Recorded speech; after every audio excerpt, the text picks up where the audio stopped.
This is the Dodge Grand Caravan, and if you're like me, you were once a kid with parents that drove you around in a machine like this one, possibly threatening to turn it around right now if you didn't stop being a little monster. Like thousands of Canadians, I grew up with one of these minivans in the driveway for years and even learned how to drive on one. Chrysler invented the minivan back in the 80s and has had more success than any other automaker selling them. A combination of affordability, space, and a lengthy list of thoughtful touches that families love is to thank. There's nothing like a Grand Caravan when it comes to delivering maximum space and versatility for the money. There's also nothing quite like it when it comes to showcasing the latest and family-friendly design touches and features. Design touches? Well, there's storage in the dash and even more in the center console that's divided into numerous covered cubbies and cup holders to keep your stuff organized on the move. That's backed up by a drawer at the back of the console and a big compartment underneath and door-mounted storage galore. I've never driven anything that puts so much storage at arm's reach, and as a disorganized vehicular pack rat, that's a big deal. In back, stow-and-go compartments in the floor offer up more covered storage to keep lots more stuff up to and including the seat itself if you'd rather it disappear. Grand Caravan does a similar trick with the rear seating, which can be folded into this deep cargo well at the touch of a button for more space. You can turn this machine from a people mover into a cargo van literally in about 12 seconds. And you can have any combination of seat folding and cargo space you like too. Just resist the temptation to put any misbehaviors into the floor compartments. There was so much space, camera guy James couldn't help himself from goofing around. You can access the cabin via the remote, opening the sliding doors and tailgate at a button press. You won't find any of this on a crossover SUV, and for flexibility, room, and overall family hauling value, this machine is in its own league.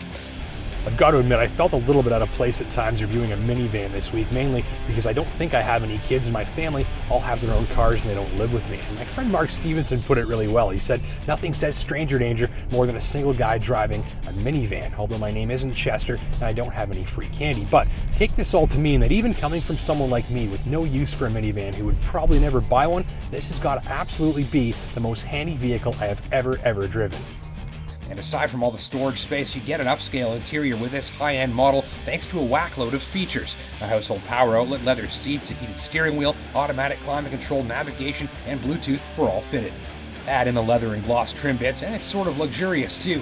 Reminds me of a living room with all the cupboards and cubbies and drawers, and the DVD system with wireless headsets and remote for watching some Clint, or you can use the inputs and power plug to hook up the PS3 for some Battlefield if you prefer. In fact, there was only one feature this nicely loaded minivan was missing, so I added it myself.